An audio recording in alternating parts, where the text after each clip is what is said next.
3. Good afternoon, everybody coming to you from Rainforest today. The reason I'm doing this video today, I had some friends of mine. I put up a little cardboard here. This is going to be our learning board. Some friends got with me a while back and made me aware that a lot of people don't understand the basics of electricity. So I'm going to try my best to explain it the way it was explained to me, and hopefully you understand that. And the reason I'm doing this is because if you can look right here, I'm getting ready to wire up my whole kitchen wall here. And I'm going to go into detail on how I ran all these wires, how we're going to hook in our light switches. We're going to have an outlet down here for that's hidden behind there. It's going to be for garbage disposal. It will be able to be flipped on by this light. And the other half of the outlet is going to be hot all the time for a hook-in of a dishwasher or just to use the outlet itself. We're going to have two add-on outlets over here we're going to put in. We have two outlets over here we're going to put in. And then we have a lower outlet way down there for our refrigerator. But anyhow, I would like to explain a little bit about electricity before I get into how to do this. So we're going to do this in parts. So the first part is going to be our little mini classroom here. So we have to understand electricity is a power, and what it is, it was explained to me, if you think about tides, let's do this. Tidal waves coming off of the ocean, just waves coming. So if you look at this, this is zero. Let's look at this and just call this your beach. This is your sand, S-A-N-D. Nothing's going on here. So when a wave comes, when the wave's right up here at the top, that's when it has its most power, and it comes down here, there's no power. This right here is what we call the top of the sine wave. In electricity, there we go.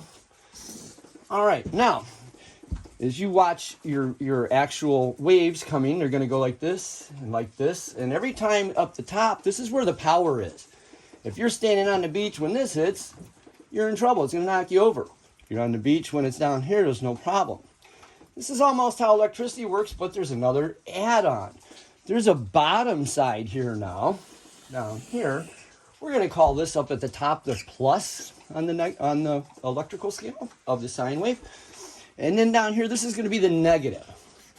So what happens is your electricity, unlike the ocean, coming and going like this, and just the power's at the top, your electricity goes in a perfect sine wave like this, but it goes down here where it has no power at all. And then it comes down here, and wow, it's just as powerful it was up at the top of the sine wave, down at the bottom of the sine wave. So this is where your power is up here at the top, and your power down here. This is all electricity does. Now, the neat part about this, is most people don't realize, is this happens 60 times a second. Okay, here in America, they would call that 60 cycles per second. Okay, if you buy something that's made in China and they haven't switched it over for American electricity, it comes in 50 cycles a second, and it will not work very well. I found that out putting in a Chinese-made air conditioning system about 15 years ago.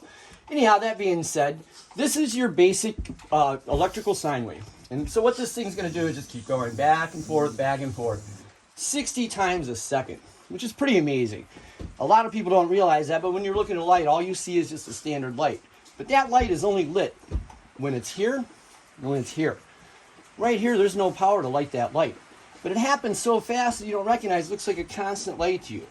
That's why if you've ever noticed back in the old days, I don't know if the new lights do it or not, but if you're going down the highway and somebody's driving along under the fluorescent street lights, you can see their spokes or their mag wheels, they almost seem to go about the same speed and almost go in reverse. That's because they're in somehow sync with the 60 cycles of light, and it's being a strobe light effect on it. So it's a pretty neat thing.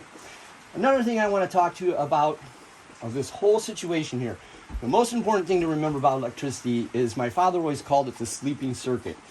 Sleeping serpent, my pardon. So what this is going on, the whole time this thing is doing this electricity's number one job is to find ground.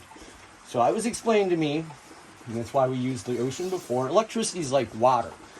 So what you have is you have a river. Let's say this is your river.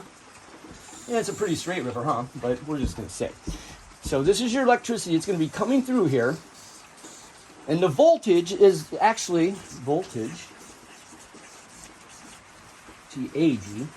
Yeah, whatever. Anyhow, better electrician than I am a speller. Anyhow, so you come down here. The voltage is actually the pressure that is being pushed through the copper wire, which is in case is the river. So just imagine the river. This is the copper wire. Okay? So the voltage, there's the amount of a pressure that is being pushed through this river. Now, a thing called current, C-U-R-R-E-N-T, is how much you have pressure up here. So if you think of water, imagine at the bottom of an hydro dam, the pressure coming out of here is way more than it is way downstream. Even though it's kind of the same voltage, the pressure is way higher up here. Now, how much water is passing down this river is your actual current. This current is measured in a thing called amps. So you'll look on all your devices like a refrigerator or something like that. If it says it pulls 8 amps, that's how much actual pressure is being sucked down the river to this device. So always important for everybody to remember. This sine wave is doing this 60 times per second. And here's something you can't forget either. 120 volts. V-O-L-T-S. Deadly.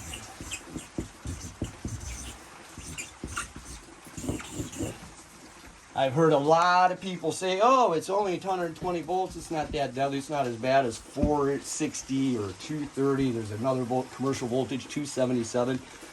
You know, they're kind of right because it doesn't have the voltage, the pressure pushing through that these bigger voltages do, that the commercial buildings use, the triple phase 460, the triple phase 230, the triple phase 277.